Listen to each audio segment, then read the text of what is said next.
Well, you the one talking about. I guess I think your fake room. eyelashes are messing up. No, what you're ain't reading. nothing. Hold on. Listen. Order. Welcome to the DJ show. Let's rock and roll. Rock and roll. Come on, everybody. Let's lose control.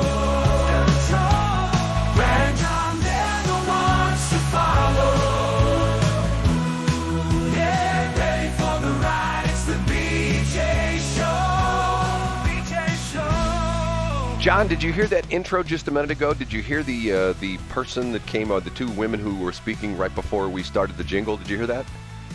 I did. I believe that was the new owner of KDHX and Maxine Waters, right? Isn't that who was going back and forth? It was, the reason I played it was MTG and our favorite rep from Texas, the old MICDS graduate who lived in Ladue, who talks like she went to Beaumont High School. That is Jasmine Crockett. That was Jasmine Crockett facing off with MTG. They haven't, neither of them have been in the news recently, right? MTG wasn't in the news this weekend, was she? Oh, that's why I played And Brad, one of my favorite things that I've seen on social media that's brand spanking new, our friend Gregg Keller tweeted a picture of Jasmine Crockett's high school graduating class. Oh, no kidding. Really? Yeah, I will send it to you, Brad. I will send it to you momentarily. Brad, it is exactly what you would expect MTG's high school graduation photo from MICDS, or as it was known in my era in the 1990s, Mary Institute Country Day School. No, hold it. It wasn't MTG. It was Jasmine Crockett. Yeah, it was Jasmine Crockett. Yeah, I'm sorry. If I said MTG, I was wrong. But MICDS, yeah. Right. They all looked like super rich women kind of thing. Is that what you're saying? Or was it? Yeah, it was MICDS was integrated at that That's point, right. That's right. It was a mixed class at that time then, right? Yeah, okay. Yeah, see, you go back and forth. My favorite thing was, I'll get myself in trouble if this person's listening. They're probably not. But once again, an indictment of the public school system. I have a friend of mine that I went through high school with, and I've known for years and years and years, who became a teacher and defended teaching, and she worked in the public school. Matter of fact, she worked at the Rittner School District her entire career, and she defended how great the public schools were, and it was so good, and the public school education was so good, but yet, guess where she sent her son for high school? MICDS. Yeah, of course. Well, that says a lot, doesn't it? Yes, I'm thinking to myself, wow, that's an indictment. That's like saying you eat at a restaurant. I mean, you work at a restaurant and you say it's the best restaurant, but you won't eat there because the food's no good. You know what I'm saying? It's like, okay, let me think about this for a minute. Yeah. So, Brad, I interrupted you because you asked if I could identify who those people are. Do I win a prize? You do win a prize. You get Friday off if you want to have Friday off. Are we going to work? Nice. I knew you were going to bring that up, Brad, because every year we take Friday off. And I do have a weather question. Jennifer Wojcicki, how do you pronounce her name, Brad? You got it. You're correct. Jennifer Wojcicki yes. noted that there was a dense fog advisory. Yes. And that applies to, your brain, right? Yeah, it's my brain. Dad jokes. Okay, one thing, and I'll throw this out.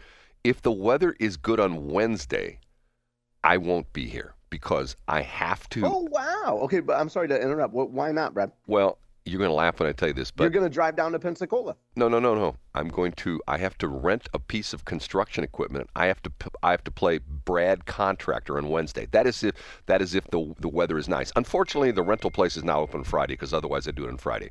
But I have to get an early start because the rental place opens at 7:30, and I probably got a good 6-7 hours worth of work to get done. And I want to make sure I got plenty of time so I can get it back in time and be done. So that's it. Why don't we call it now, Brad? Why don't we do a show today and tomorrow and take Wednesday off? Everybody else in the world, not that it matters, but every school is off Wednesday. Are they really? Why don't we just do Monday and Tuesday? Okay, if that's okay with you, we'll do it that way. Yeah, that's absolutely fine. But John, me, Brad, and that way you don't have to leave anything to chance. I don't know if I can do 5 days without being on the air with you. I have to tell you. Brad, I think you can. I mean, it will be kind of a record for the show, but I bet we could do it.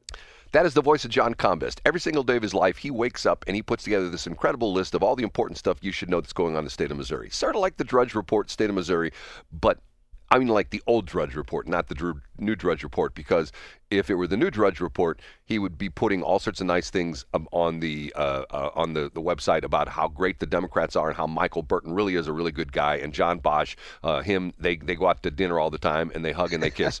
And then they go tug some beer. Right. So what we do is we start the show off with this system. We bring this guy in. We bring him in from Norway, pull him out of a grave. I'm Casey Kasem. And he counts down John's top 3. And we start with... In third place... Brad, we know that your vision has been forever affected by a bizarre LASIK injury, but some people in Franklin County might be seeing double. This story is brought to us by Jeff Folsom, Folsom County Blues at the Washington Missourian. Some in Franklin County getting double tax bills. You say, John, you usually don't talk about county level stuff in your top 3. Well, I can make an exception if there's a little bit of Brad bait in here that I could get Brad going.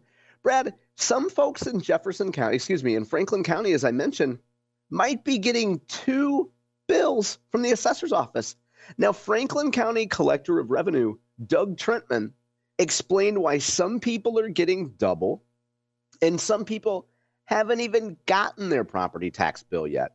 He says, quote, "The post office is a little slow."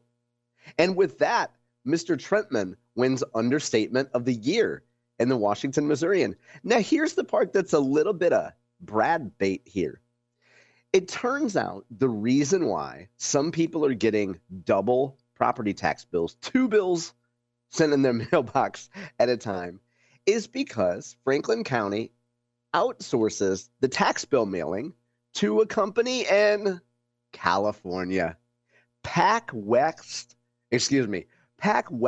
Direct is a California printer that the collector's office uses. They appear to have printed and mailed some duplicate bills.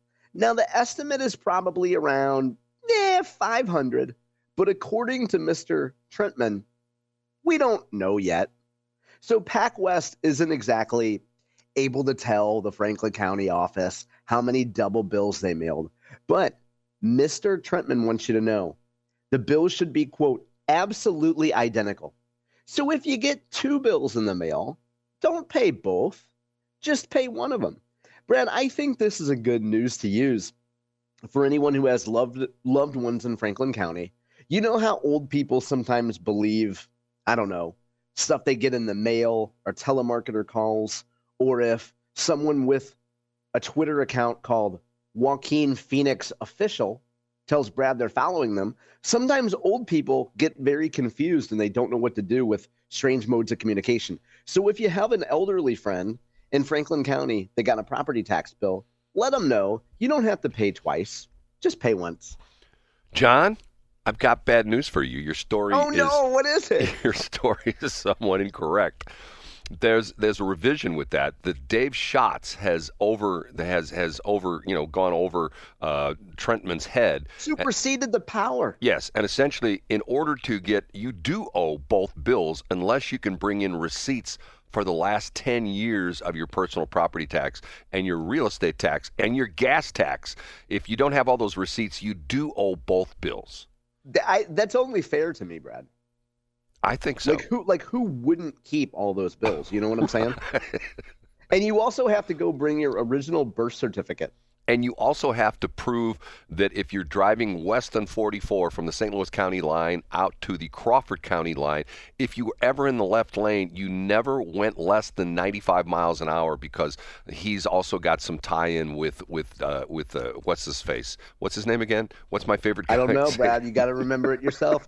I heard Adam that we're under a Schnelting. dense mental fog advisory today. And Adam Schnelting. Okay, you ready for number 2? Yeah, let's do it. Up a notch to number 2. We're going to stay today with the Washington Missourian, who, by the way, has a fantastic digital subscription deal where you can get $1 a month subscription. You only get the digital stuff. You don't get the print paper. But who needs the print paper in 2025? But I digress. Headline from Chris Parker over the weekend. Hemp uprooted. Federal law could stem growth of local businesses. You say, John, for a guy that's straight edge, that's working with a guy that's also straight edge like Brad, you tend to spend a lot of time talking about hemp. Well, that's true. But Brad, uniquely and anecdotally, I can't think of any other county in the state of Missouri for whom I read news about hemp companies operating and making drinks, edibles, actual industrial hemp, etc., more than Franklin County. It's kind of a strange thing. It's kind of a strange quirk, if you ask me. But let's get back to Chris Parker's story. The gentleman who's been quoted in a number of these stories, a guy named Brian Regal, the big company he owns is called South Point Hemp, and he makes these drinks called You're Lit. Like, you're kind of buzzed. You're lit. And this gentleman, among others, is now saying, look, we know that these new hemp regulations cracking down on our industry are set to go into effect in November of 2026. We are appealing to federal lawmakers, state lawmakers. Guys, go in there and fix this. If you guys leave the law as it is now, which is as it will be in November of 2026, 0.4 milligrams per container, that'll put the Brian Regals in Franklin County straight up out of business. And in fact, Mr. Regal says this hemp business that he's built over the years, if those 2026 proposed laws go into place, 95% of his products are going to become illegal. Now, I hate to beat a dead horse or a redheaded legislator, as Brad would say about the left lane of a highway. I hate to beat a redheaded legislator here, but I don't think we can overstate how important it is that state lawmakers and federal lawmakers do something to protect the hemp industry. There's got to be a way to get these idiot operators, the ones that are packaging intoxicating products and slapping a kid's snack label on it. There's got to be a way to get those imbeciles out of the way and actually focus on helping the people that are creating good, legal, healthful products. You know what, John? I don't understand this whole crazy thing. Is this big marijuana asserting their monopoly? Is that what this whole thing's about? It might be. And I think the best recent quote on this came from our friend Epen Thampy, who said that if you're a guy, and I'm paraphrasing Epen here, but if you're like this guy that's Brian Regal in WashMO, you're caught between big marijuana, who wants to, let's face it, own the entire industry and get a piece of every bit of cannabis plant that's sold anywhere. And then you're between them and the people that are packaging these products and trying to sell them at gas stations and trying to put nerds packaging on them so that kids buy them. Like, you're in between here. You're in no man's land. You're a man without a country because big marijuana only wants you in their tent if they can take some of your money. And then you have these, wait for it, Brad, knuckle draggers way over here who are trying to market stuff illicitly. If you're a guy like a Franklin County hemp guy, you're like, man, I got no place to go. Everybody's against me. Well, interesting. There's a guy, I'm a big YouTube guy. There's a guy on YouTube who's a pharmacist, and he does a bunch of different shorts, reels, whatever they call them on YouTube. And what he does is he goes to gas stations and he buys like the supplement pills and things like that. And then he analyzes them. He's got this, I guess it's like a super expensive, piece of equipment. And that's cool. You wouldn't believe what's in some of them. I mean, he breaks it down. And the crazy part of it is like, okay, it's like a potpourri of and most of them are prescription drugs. It's crazy stuff.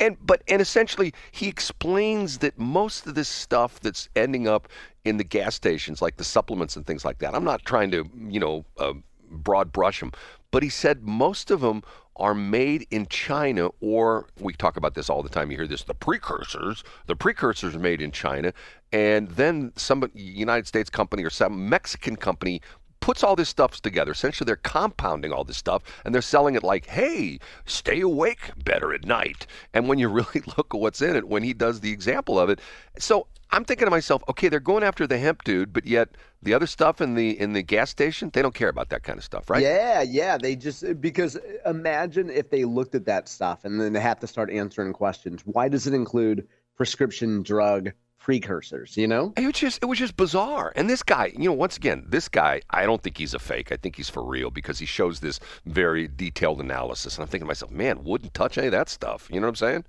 Yeah, it's pretty disgusting. So, and the Missourian has done a great job covering this stuff. I think there's just been so much hubbub about it that there will be some sort of a compromise. And RFK Jr., when he's not texting Olivia Nuzzi and getting in trouble with some reporter broad, I think he's got to find some kind of middle ground compromise on this stuff. Are what dropping bear cubs in Central Park, wasn't it a bear? What did he get? Yeah, that was a great story. And if you followed, I don't mean to step on anything here, Brad. I'm going to pull a Brad Hildebrand and meander for a minute.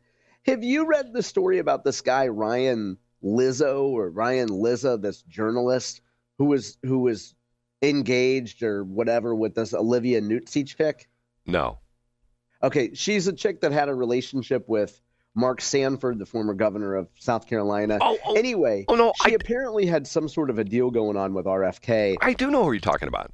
Yes. Yeah. And he allegedly, according to a scorned cuckface, RFK wrote poems about intimate stuff to this young chick. And anyway, and it was the same chick that I guess had a long-term relationship with Keith Olbermann for a long time. Yes. That's the one that Keith Olbermann paid for her college. Wasn't that the same lady? Yeah. Now, remind me, have you brought this up on the air, Brad? Because I legitimately don't remember. I have not, but it's a fascinating story because she's involved with all these high-profile people. Yeah, it's amazing. As one of my favorite content creators on Twitter said, boy, isn't it shocking that a young woman would flirt with powerful men in positions of power to advance her career? Nobody's ever done that before. I don't think I've ever heard that before either. I mean, maybe there might have been Fang, but that's a whole different story, right? Fang. Hey, I want to talk about a woman in position of power. Story number one, Brad. The number one. If you are a friend and a fan and a follower of the Brad and John show, and you miss Brad talking about KDHX, well, let's face it, you don't exist. Nobody misses Brad talking about KDHX, but I'm going to bait you anyway, Brad. A headline from the Post-Dispatch this weekend. St. Louis conservative talk radio station adopts KDHX call letters. Now, Brad, what's mystifying, what's mystifying about the story is this radio station, KXEN, 1010 AM, is owned by a guy named Louis Eckelkamp. But apparently, there's some real estate people that manage the show. I guess it's not actually owned by those real estate people. Brad, can you give us any insight into the story? John, you know what's interesting about this is?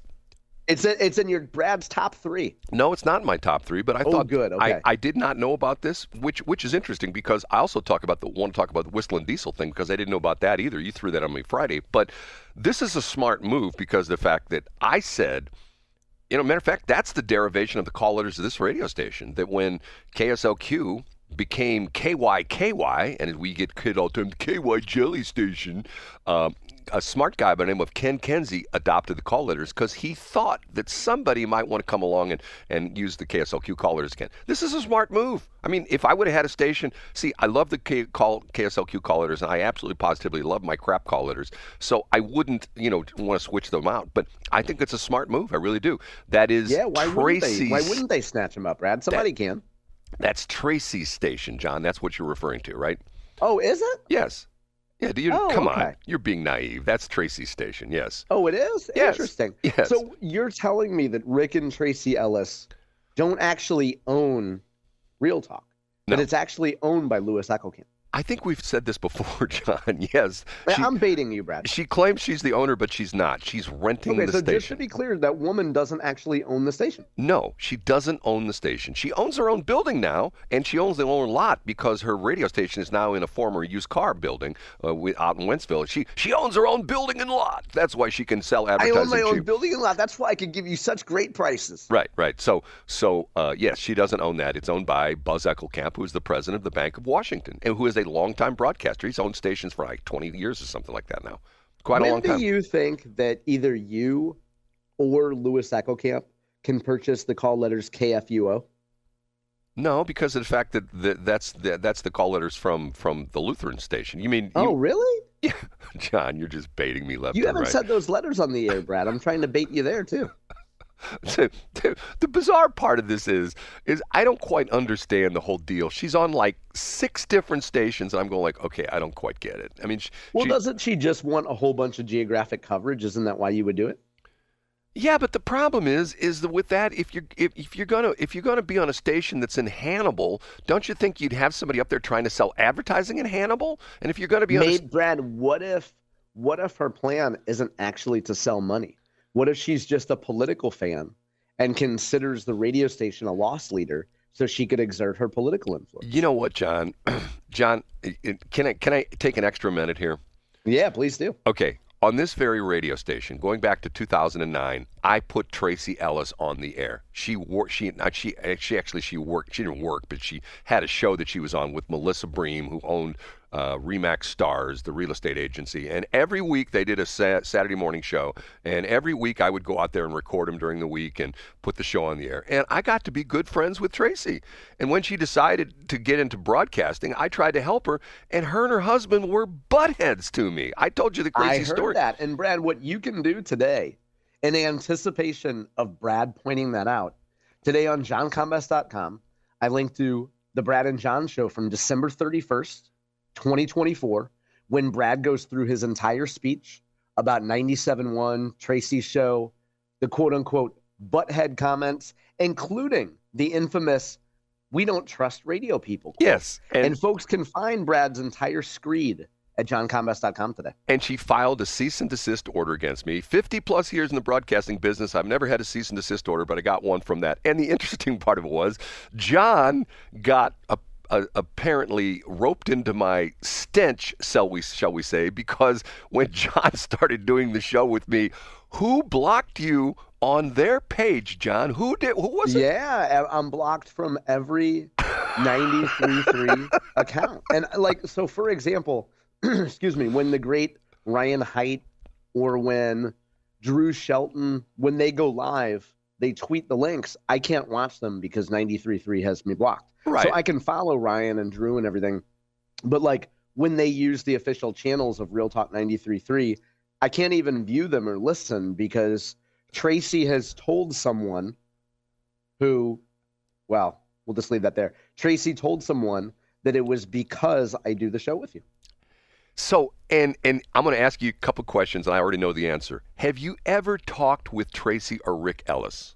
Oh, no, never. Have you ever met Tracy or Rick Ellis? Absolutely not. My only interaction is praising their station and their team justifiably. I mean, I clearly I'm not looking for anything from that station, obviously, but I love what Drew does. Your buddy Dan Strauss is there. Ryan Haidt, I talk all the time. I listen to the morning show when I take kids to school. I listen to the afternoon show when I pick up kids from school. See, so but if people want to be petty, Brad, they can be petty. And as I always say, just because somebody treats you a certain way doesn't mean you have to treat them the same way back. And how many times through the course of I've been on the air, how many times have we talked about him? How many times have you mentioned that you've listened to the afternoon show, Ryan Haidt, and you've listened to Drew in the morning with my buddy Dan, and you listen to various... Yeah. Excuse me. I mean, all the time, Brad. Yeah. But, excuse me, my throat's off today. If Tracy wants to be petty, that's her choice, and she's a grown woman. And if she wants to throw her weight around, pardon the expression, she can. I've talked about this before, and John's going to go, here he goes again. This is such a screwed up industry because I'm the guy saying that, look, let's promote each other. Let's help in the industry. Let's move as it's sort of like an industry group. I mean, you've seen this through your times in Monsanto. There's industry. I was on, and let me interrupt, Brad. I was on so many panels where I literally sat next to people that were our company's direct competition. Exactly. On the communications and strategy side. Right. And we would get together and we would sit together and say, how do we help our industry move forward? Exactly. Whereas in this industry, if I were on fire, and I've said this before, if I were on fire, Tracy Ellis wouldn't cross the street to piss on me to put me out. So that's, and nor would all these other, weirdos like the dude. He's now dead. I can't say bad things about it. Yeah, but you can't say anything about Kev Russell. But now, Brad, true story. Weren't you helping them or positioning to help them with some of their signal issues? Yes. See, the infamous night, the funny part of this is the infamous night where we had this blowout where I met with them. I met with her several times trying to help her out, and she would call me from time to time. The bizarre. Well, I'm talking about KBDZ, Brad. Oh, yeah. But see, here's the interesting part of this is, okay, if I would have been the jerk when they leased 101.7, which put their signal into St. Charles County, which on 93.1, they don't have much of a signal in St. Charles County, shouldn't I have been the guy like, hey, Kevin Russell, what are you doing putting a station on in the Westplex? That's my territory. Get the hell out. You know what I mean? Shouldn't have I taken that attitude? I get exactly what you're saying. But instead, I'm welcoming to the area, and I'm trying to help him. What a stupid guy I am, right? No, but... you're dealing with people that aren't above board operators at times, Brad. So they're going to view you skeptically. That's all it comes down to. And John, thank you very much for your comment about being on those boards where you're literally sitting next to Pioneer Seed or something like that. You nailed it. And Dow. I mean, we worked side by side to advance the interests of the industry, and then the next day we go back to slicing each other's throats and criticizing each other's technology. But overall, we're trying to advance the agriculture industry and because it's for the greater good, Brad. Because years later, a man would say, "A rising tide lifts all boats." What was that again? A rising tide lifts all boats, and KBDZ is in the Westplex, yeah. Brad, I heard your AI songs in the car, and I decided my favorite one is the one with the dude whose lyrics I did mock last week, but like the women of the West, yes, which I still insist is nonsensical. But that song is so catchy. It is, isn't it, John? It's really catchy. It's really good. Now, would I put my name on it with lyrics like that? Absolutely not. Okay, but should Brad Hildebrand? Totally. But here's the question, and I hope I get the right answer from you. I'm not trying to lead you, but when you listen to the station and you hear the type of music we play on our other station, Westplex 107.1, doesn't it just fit in like a glove? Doesn't it sound like a real song? I would leave the station on. And I said last week, Brad, I said that if I heard a station that was completely that, or I said the previous Friday, that I would change the channel. If I heard that song, I would leave it on 107.1. Okay, we've gone way long in A block, so that means I don't have much time in B block. Okay, we have to take it. And what was that phrase again, John? What was that phrase what was that again, what you said? Oh, that you're a biggie bag bird brain. Okay,